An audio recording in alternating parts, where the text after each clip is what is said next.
Next on our agenda is Senate Bill 226 by Senator Murray. Senator, thank you for being here as always, and I'll let you turn it over to you to introduce your legislation.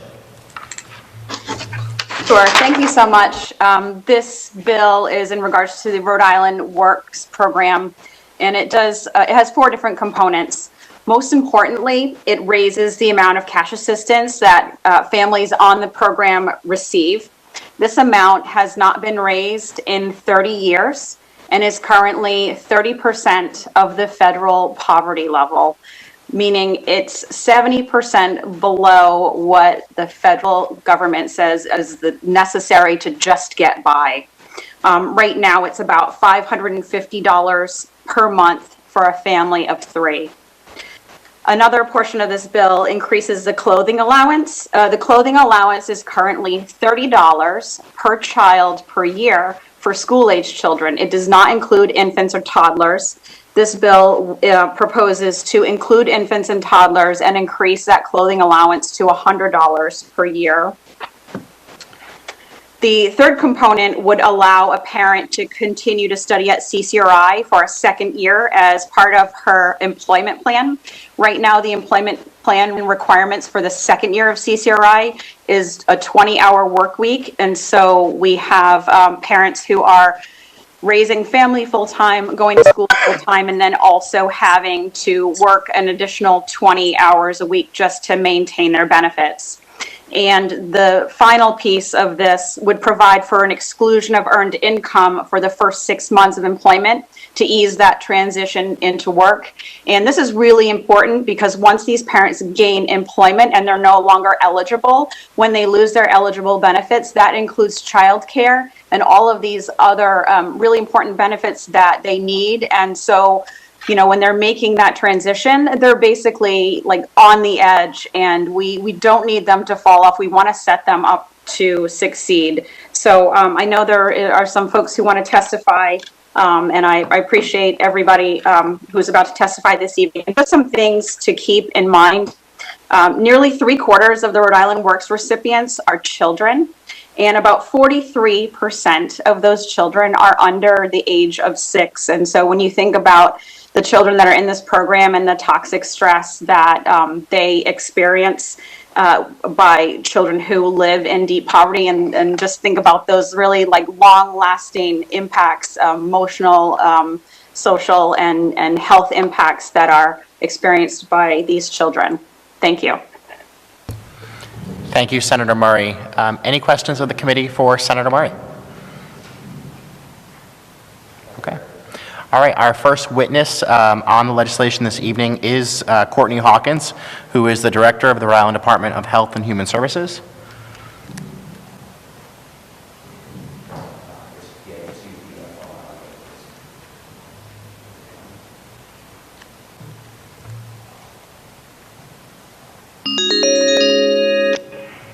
Director Hawkins, welcome to the Senate Finance Committee. We're happy to have you here to testify on Senate Bill 226.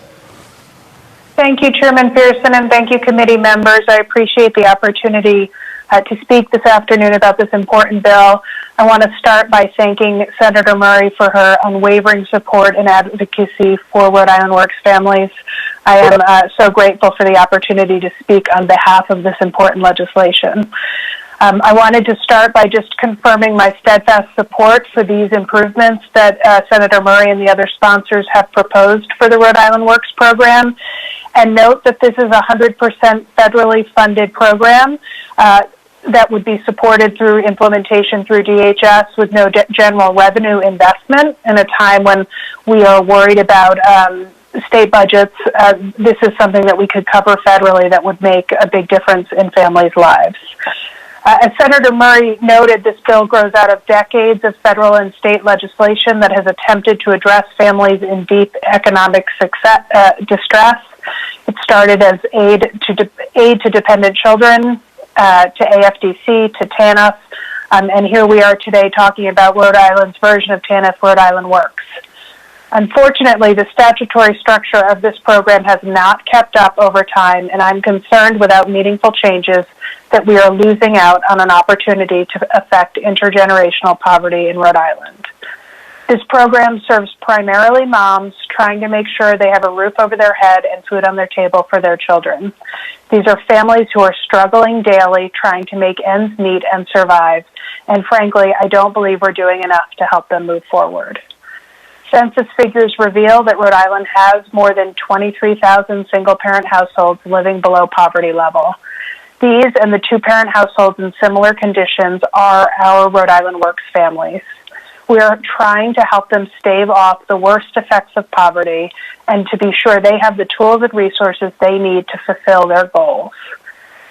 But our state's Rhode Island Works program cannot accomplish these goals shackled by outdated standards and approaches. Last year, this legislature started the important work of improving this program by eliminating the highly regressive intermittent time limit. I'm grateful to have had the opportunity to make that change, and I'm here today to ask you to do more. First, the earned income disregard would ensure that when a Rhode Island Works participant finally gets a job, that they don't immediately lose all of their support and have a chance to build a foundation for their family. This is widely held as a best practice and has been implemented most recently in our neighboring state, Massachusetts. This bill would remedy that. The bill also raises the standards of cash assistance provided for program participants. As Senator Murray noted, it is shocking and disturbing that our cash assistance standards haven't increased in over 4 decades. I'm sure that you all can agree that $554 for a family of 3 is not what we need to support families to move and make economic progress. We know that every study points to the central role of education in improving earning power. This bill would permit and encourage adequate schooling and training for Rhode Island Works participants. And finally, this bill would make a small change to our clothing allowance that would provide Rhode Island Works families with additional funding, but also acknowledge that children under the age of 4 also need clothes, something I know I don't have to explain to all of you.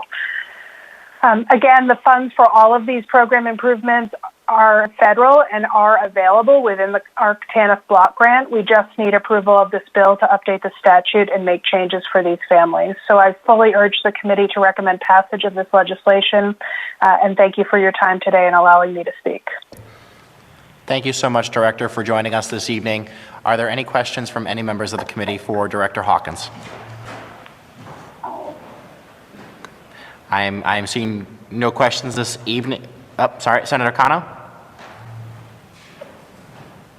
Thank you, Chairman. Not a question, but just a comment. I just want to say thank you to Director Hawkins for the hard work, and also to the sponsor of the legislation, Senator Murray, for the hard work.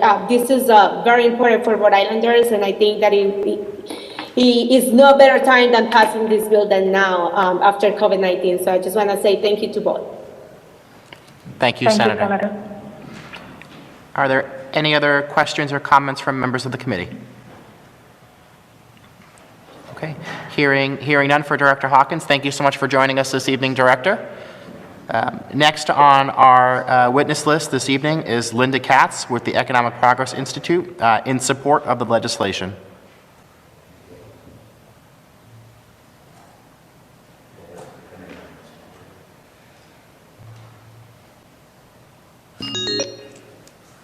Linda, good evening. Welcome to Senate Finance. Thank you very much. Chairman Pearson and members of the committee, I'm really happy to be testifying before you this evening. We have been working together. The Senate has been a leader in helping to make improvements to the Rhode Island Works program to help the lowest income families in our state for many, many years. So I'm hoping that these proposals will also be ones that you are going to get behind. Just to go over, to add some additional information to what Senator Murray and Director Hawkins have provided, some additional details on the issue of raising the benefit from 30% of the poverty level to 50% of the poverty level. So we are lifting children out of deep poverty. Hardly the goal we want to see, but it would be a significant step forward. Rhode Island is the only state in New England that hasn't adjusted the benefit in 30 years. We are now the lowest in New England. The next lowest benefit level is in Maine at $610 for a family of 3, and we are paying $554. Last year, Massachusetts increased its benefit again by 10%. New Hampshire and Maine adjust their benefit annually. I provided in my written testimony, the last page has a sort of pictures and facts about this. I'm not sure if you can be looking at that at the same time that you're watching at the hearing. The other thing to point out about the cash benefit is that had it kept pace with inflation, today it would be $1,092 for a family of 3 instead of the $554.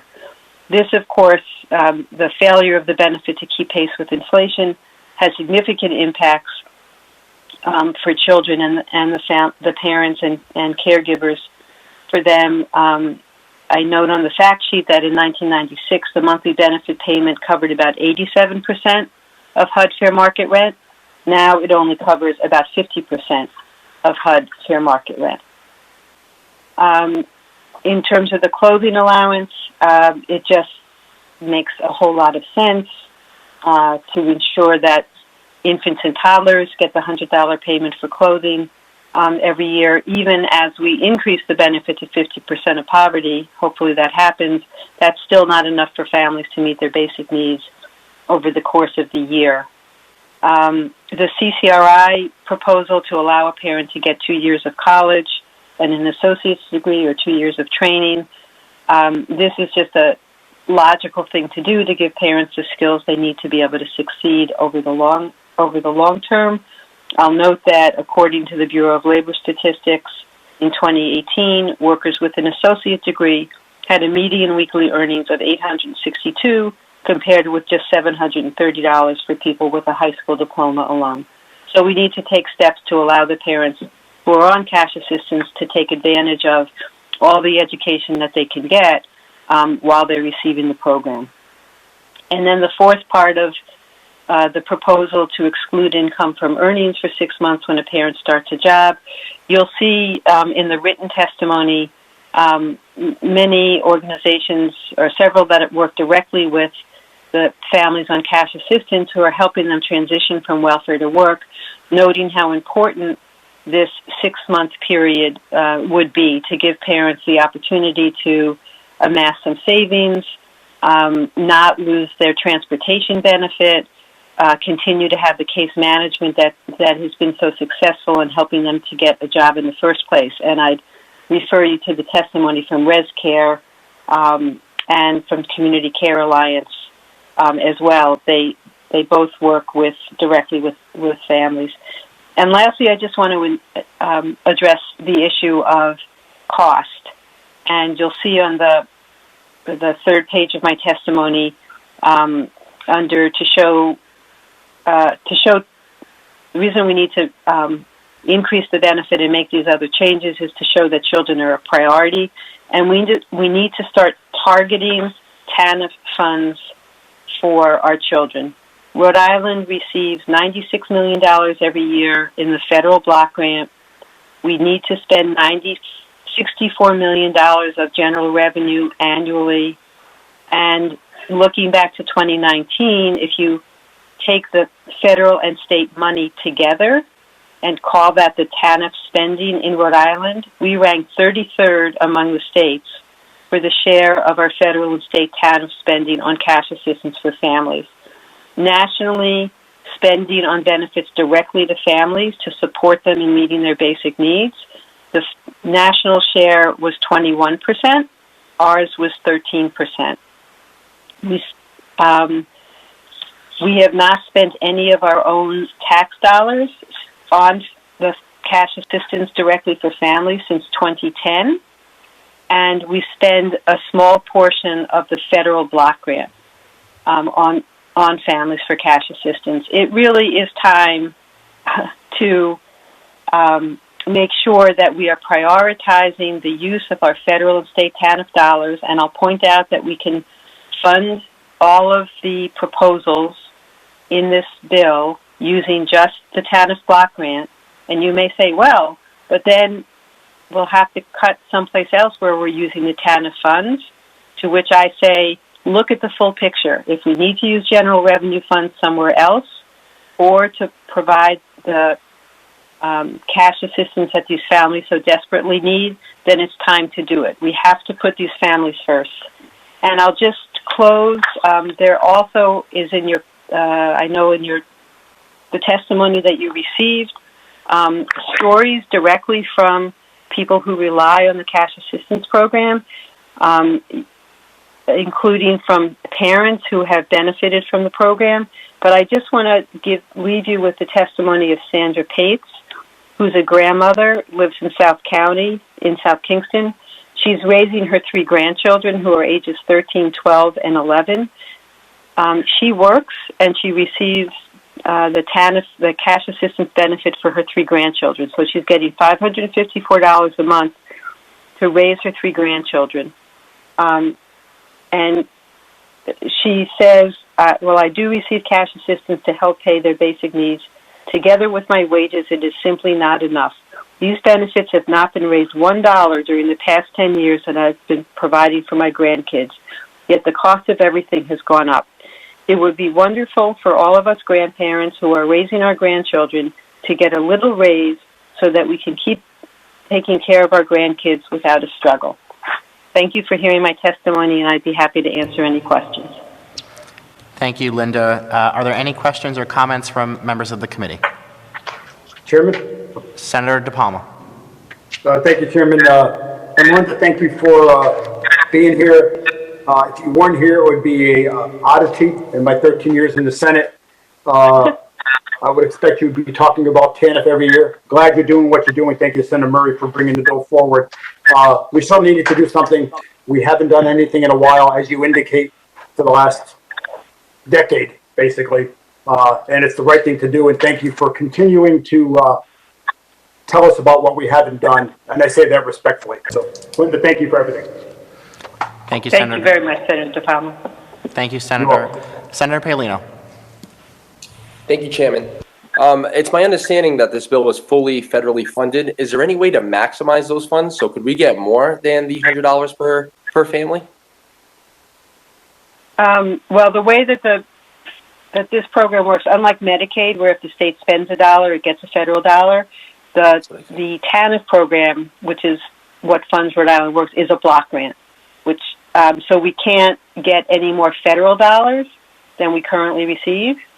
There is activity at the federal level to try to improve the TANF program and to increase the block grant, which itself has not been adjusted for inflation since 1996. Just as an aside, this is the problem with having a block grant. So there is action at the federal level to try to increase the TANF block grant so that states would receive more money, but the $96 million is what we've received since 1996, and we can't get any more. So it's really how we allocate that $96 million rather than trying to figure out how we can get some more money. Okay. Thank you. And thank you, Senator Murray, for this great piece of legislation. Thank you, Senator. Are there any other questions or comments for Linda? Senator Murray. Thank you, Mr. Chairman. I just wanted to thank Linda for her testimony and her guidance crafting this bill. And, you know, I just thank you for all of your input, and you're always being available to answer my questions and all of the committee's questions. I really appreciate it. Right, and, you know, certainly we appreciate your leadership, Senator Murray. And, again, you know, the Senate has always been the place that's been the leader on helping to ensure that the poorest families in our state are taken care of. So we look forward to continuing to work with you all. Thank you so much, Senator. Any other questions or comments from any members of the committee? Okay. All right. Thank you, Linda, for joining this evening. Thank you very much. Thank you. Next to testify is Paige Colossus-Parks with Rhode Island Kids Count, also in support of the legislation.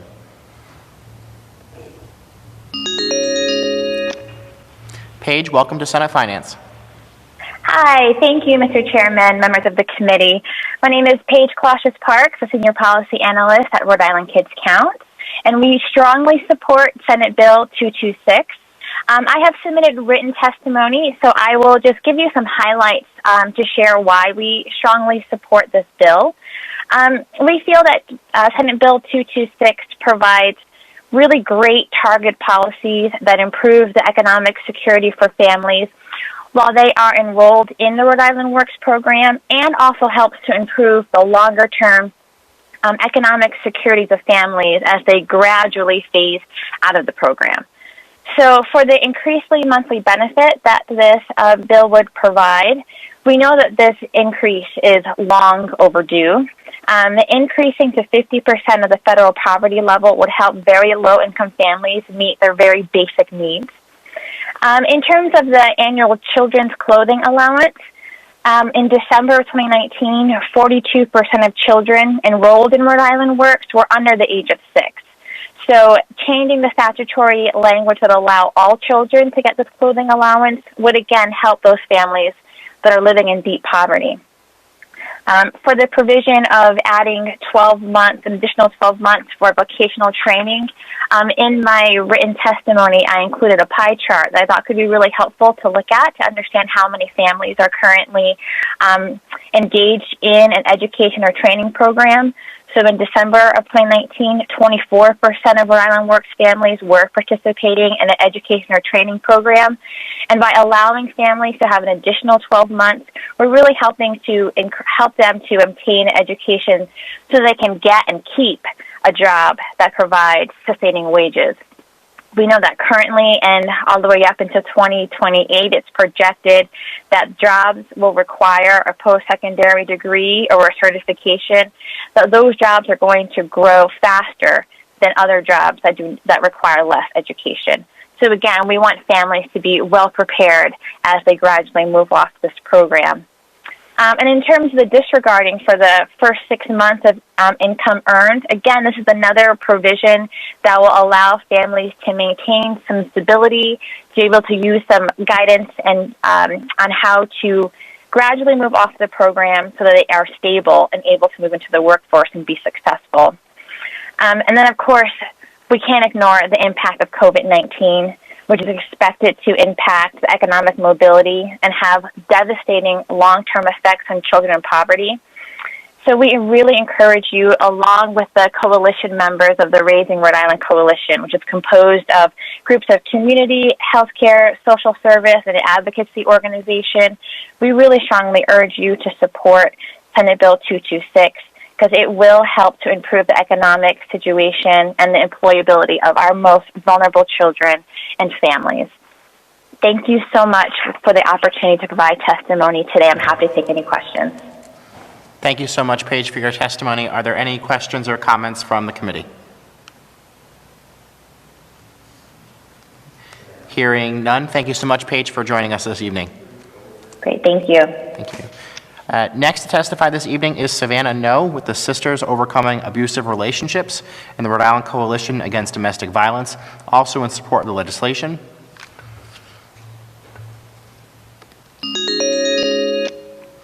Savannah, welcome to Senate Finance. Hello, and thank you, Chair Pearson and members of the Senate Finance Committee for taking the time to hear me this evening. My name is Savannah Noe, and I'm a current recipient of Rhode Island Works. I'm here to testify in support of Senate Bill 226. I'm a disabled single mom to 2 amazing little girls, and I'm also a survivor of domestic violence and a member of SOAR, Sisters Overcoming Abusive Relationships. When leaving my abuser at the start of last year, I learned I wasn't able to afford an apartment on my own. My family ended up in a shelter while waiting for low-income housing to come available to us. We're fortunate enough to have housing now, but still lack many things. As a current recipient of the Rhode Island Works, it has helped me to keep afloat financially. However, I have still found myself struggling to meet some of the most basic needs for my family. This includes housing, clothing, and even food. With the current amount, I'm not always able to afford to buy enough food for me and my family. There have been times when I have found myself struggling to provide food, and on those days, I want to eat to ensure my daughters had enough. I've also found myself looking for loans when my kids needed new clothes because I couldn't afford it otherwise. Because of the amount, I'm struggling and sinking into debt. The increase in the Rhode Island Works benefit would allow my family to cover the most basic necessities and would also give my family more security. To be able to increase my monthly budget would be a miracle. Not only would I feel more financially secure within myself, but I'd feel more secure as a mother who can provide better for my kids. As a safety net program, Rhode Island Works should be giving families a fighting chance to be financially safe and secure, not keeping them in a state of crisis. Each year, the cost of living goes up, and food, shelter, and other necessities become more expensive. In the past 30 years, the Rhode Island Works program has not seen an increase, but when you look at the cost of living 30 years ago compared to today, there's a significant difference. In keeping the program benefits the same, we're expecting people to live off a benefit amount that may have been appropriate 30 years ago, but no longer is. Without these changes, we're turning a blind eye to the fact that today these benefits are not enough to give families any type of financial security. Thank you. Thank you so much, Savannah. Are there any questions or comments? Senator Murray. Thank you, Mr. Chairman. I just wanted to thank Savannah for sharing her really personal story with us. It means a lot for us. Thank you so much. Thank you. Any other questions or comments from members of the committee? Okay. Thank you so much, Savannah, for joining us tonight and for your testimony. Thank you very much. Have a great evening. Thank you. You too. Next on our witness list this evening is Kimberly Roush with the Department of Human Services in support of the legislation. Kimberly, welcome to Senate Finance. Hi, thank you all this evening for having me. Thank you, Chairman Pierceman, and thank you especially Senator Murray for putting this legislation forward. My name is Kimberly Roush. I'm the Rhode Island Works Administrator at the Department of Human Services. I would like to echo the remarks made by Director Hawkins, Linda Katz, and the numerous letters of written testimony from the Rhode Island Works recipients as well as our community partners. I will try to stay brief. The most important testimony will come from the constituents receiving Rhode Island Works, like the one you just heard, and the community case managers that serve these families. Their testimony provides the truth. Rhode Island Works program does not provide enough assistance to help families survive. When families begin to stabilize through work due to the statute, we are forced to cut them off. This creates an impossible cliff effect. Essentially, we pull away all supports from families, leaving them with little hope for long-term success. The benefits for Rhode Island Works have not been increased in 30 years. That value has lost almost half due to inflation. Rhode Island is the only New England state that has not increased the benefit, and we now have the lowest benefit in the region. I'm going to focus my testimony on funding. TANF is a $94.6 million block grant. These funds are provided to states to support the most vulnerable families. In the last 12 years, Rhode Island has seen over a 60% decrease in funding for cash assistance. It was once funded at over $55 million. It's now funded for direct cash assistance for $21.7 million. We are asking that you invest in supportive programs that can build up these hardworking, diversified families. The current Rhode Island Works statute unfortunately removes funds from TANF and delivers them to fill budget gaps or general revenue savings. After one of the hardest years in recent history, the Rhode Island Works caseload is at an all-time low. The statute is so restrictive with regards to families receiving any other funding. It prevents DHS from supporting families during a global pandemic. The Rhode Island Works caseload has dropped 35% since February of 2020. This is indicative of the statute that previously prioritized budget savings over some of our vulnerable Rhode Island families. Due to this reduced caseload, there is more than enough federal funds to pay for the entire proposal set in front of you, entirely paid for by the federal TANF block grant. Not a single penny would be state-funded. Please stand with us, with the Rhode Island Works program, with the Department of Human Service, numerous community agencies, and fund these changes. Allow the department to provide realistic supports to families who are desperately in need.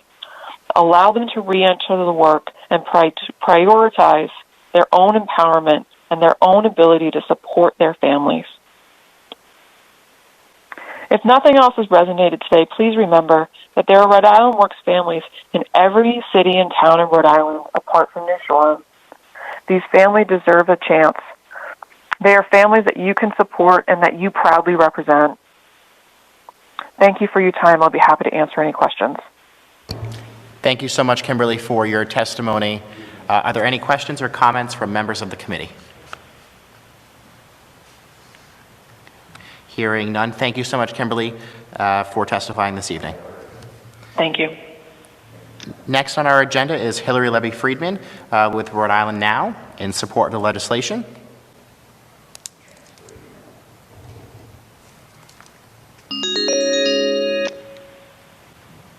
Hilary, welcome to Senate Finance. It is good to virtually hear from you. Thank you so much. So thank you so much for hearing from me today. I am Hilary Levy Friedman. I'm president of the Rhode Island chapter of the National Organization for Women, and Senator Golden represents me in the Senate. I wanted to thank Senator Murray for introducing this bill, and I especially want to thank Director Hawkins for taking the lead here on fighting for our most vulnerable Rhode Island citizens. And in particular, the reason I wanted to testify, and I'll be brief this evening, is because of the children's clothing allowance that is included here in Senate Bill 226.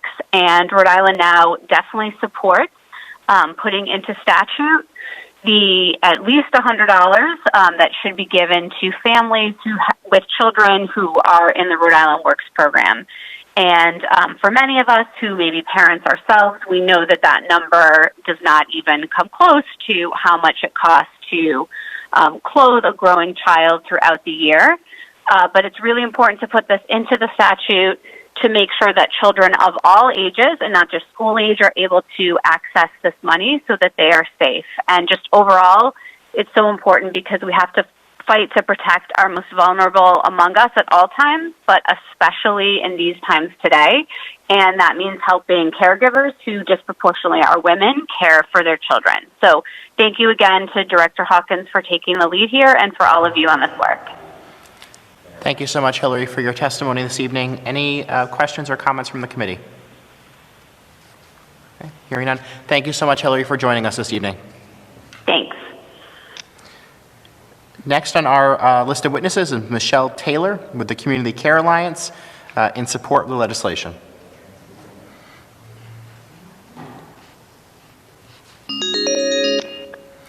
Michelle, welcome to Senate Finance. Thank you very much. Would you like me to proceed, or do you have a question for me first? Please proceed. Okay. All right. Chairman Pearson and members of the committee, my name is Michelle Taylor. I'm the Vice President of the Social Health Services at Community Care Alliance in Woonsocket. We're in northern Rhode Island, and I've worked there for 23 years. I'm writing in support of S-226, Senator Murray's bill to make improvements to the Rhode Island Works program. A sincere thank you to Senator Murray for your work to strengthen families. It's likely not surprising to know that there's a strong link between poverty and DCYF involvement. If keeping children healthy and safe is not motivation enough, it may be helpful to remember that the state spends 18% of total funds on DCYF. On the other hand, TANF and cash assistance accounts for 13% of state funds. S-226 proposes changes that should be viewed as an investment in our economy as they increase the likelihood of developing the workforce. So increasing the monthly cash assistance payment from 30 to 50% of the federal poverty level moves children out of deep poverty. This helps to improve their physical health, their emotional well-being, and school performance, and launches children into a better future. Allowing a parent to attend CCRI for 2 years as part of their employment plan increases their earning potential from $730 for an individual with a high school diploma to $862. Providing a yearly clothing allowance for all children in the family, including infants and children under the age of 4, relieves the financial burden somewhat. And excluding income for a new job for 6 months gives people that chance to establish some sort of a financial cushion so that if they have an economic crisis, they're not plunged into a major crisis because they have a car repair or they missed a work shift or some other unexpected expense. I'm thinking of a particular parent that we've worked with, for example. She's a single parent. She's been enrolled in Rhode Island Works. She has a 3-year-old son. The father provides no financial or emotional support. She receives $400 a month. With $400 a month, she's regularly having to decide what bills does she pay. Does she pay her cell phone? Does she pay her utility bill? cleaning supplies, clothes and shoes, etc. It's a real challenge. The idea of losing her benefits if she gets a job, sort of instantly going without that financial support is actually pretty traumatic, because it really does create a circumstance where people are not able to make that transition into the work environment. During the winter, her son had to wear a coat that was literally like 2 sizes too small for him because she couldn't afford to replace his coat.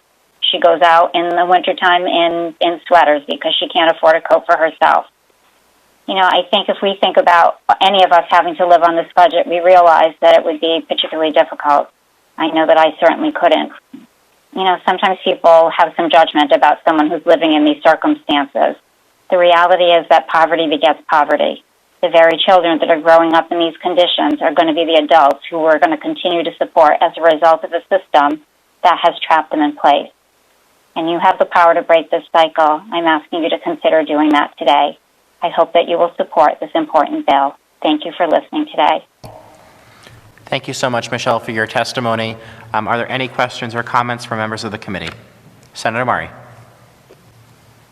Thank you, Mr. Chairman. I just wanted to thank Michelle for her testimony and for all the incredible work you do in the city of Woonsocket. I really do appreciate it. Thank you very much. I appreciate it, and the work that you do as well. Any other questions or comments from members of the committee? Hearing none, thank you so much, Michelle, for joining us this evening. All right. Thank you very much. Thank you. Next on our testimony is David Valise with the Rhode Island Interfaith Coalition to Reduce Poverty in support of the legislation.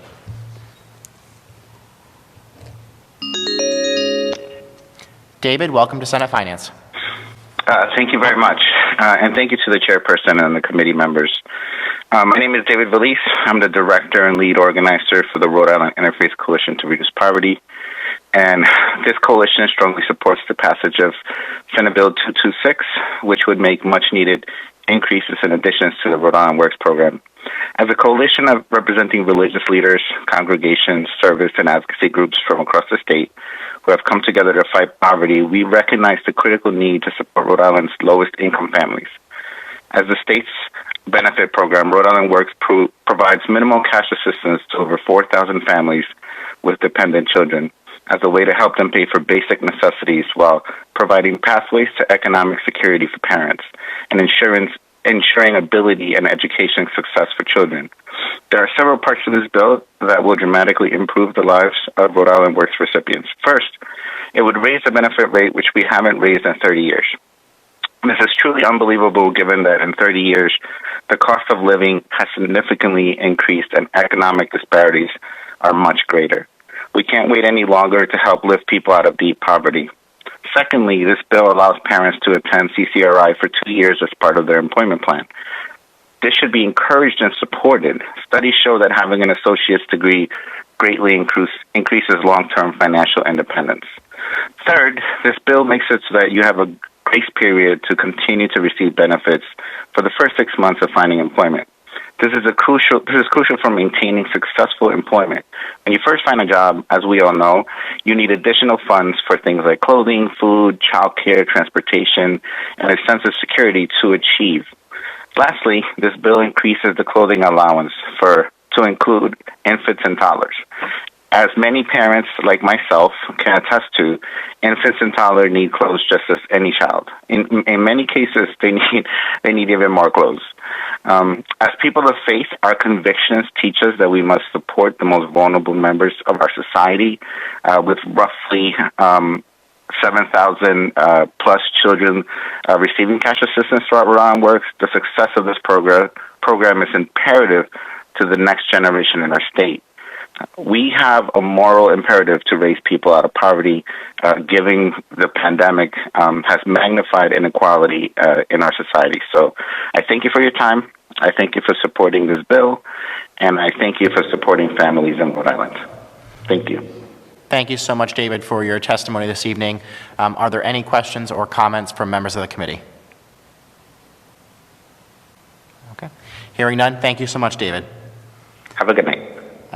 Next to testify is Patricia Flanagan with the Rhode Island chapter of American Academy of Pediatrics in support of the legislation.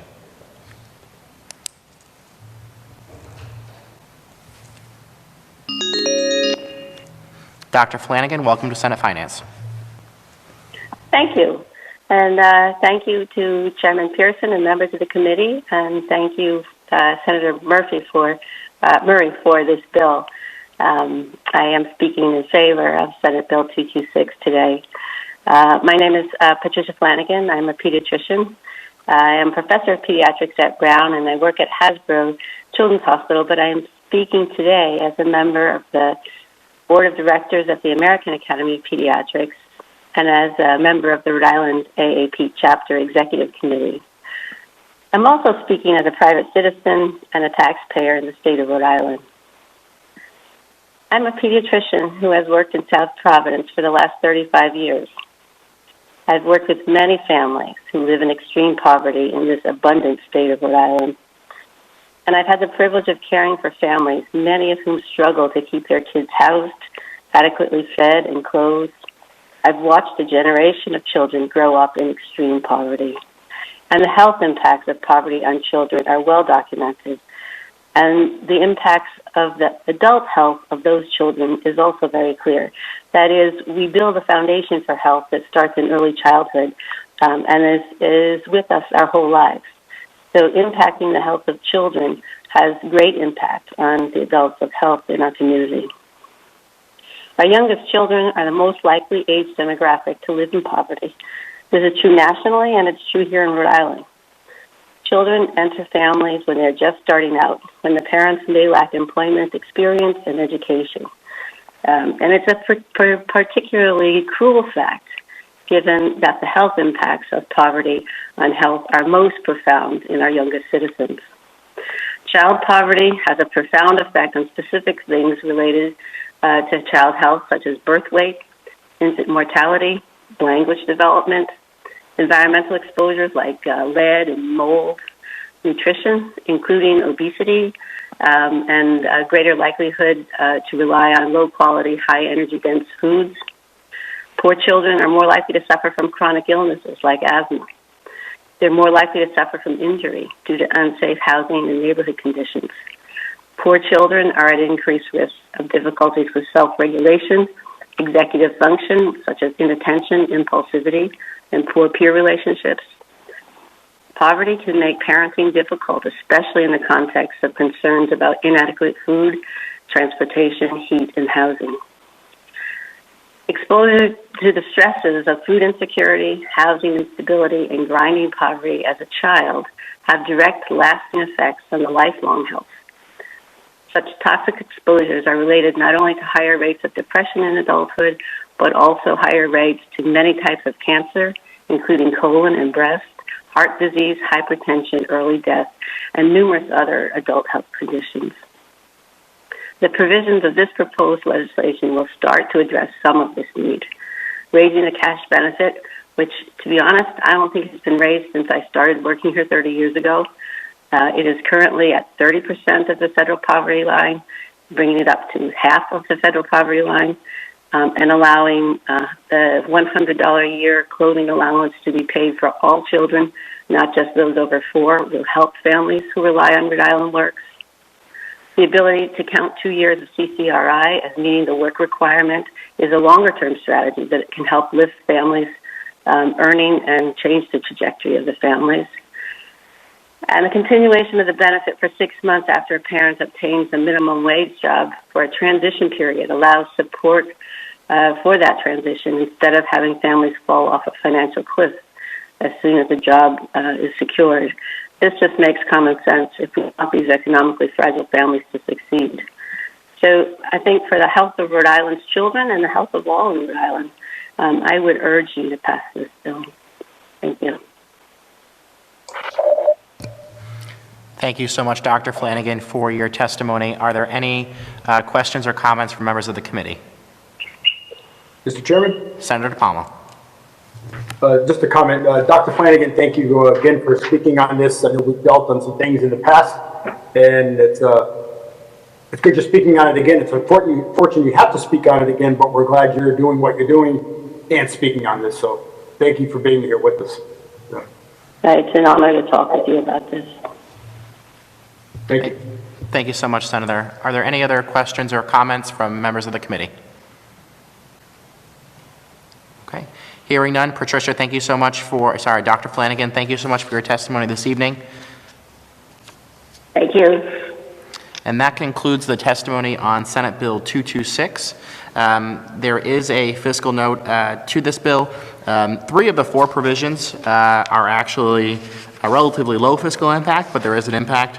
The provision on increasing the base rate is where a majority of the impact is, but the estimate is for fiscal 22 about $10 million, and for fiscal 23 about a little over $13 million.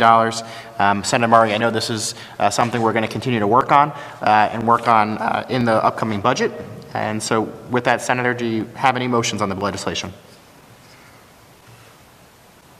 Motion to hold the legislation while we work on the budget.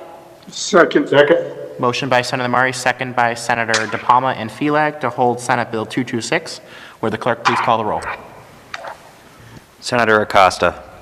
Yes. Senator Cano. Yes. Senator DePalma. Yes. Senator Felag. Yes. Senator Murray. Yes. Senator Paolino. Yes. Chairman Pearson. Yes. Senator Seveny. Senator Seveny, yes. Senator Sosnowski. Yes, and I do look forward to continue to work on this, and I do compliment the sponsor and the chair, and I'm looking forward to doing something on this issue. But yes, for now. 9 in favor. Thank you so much, Mr. Clerk. That bill will hold. Mr. Chair, may I interrupt? Yes, Senator Felag and Senator DePalma, would you like to be recorded in the affirmative on the motion to hold for Senate Bill 92? Yes, exactly. Senator DePalma, same request? Yes, sir. Okay, Yes, Chairman. Thank you. Without objection, so ordered.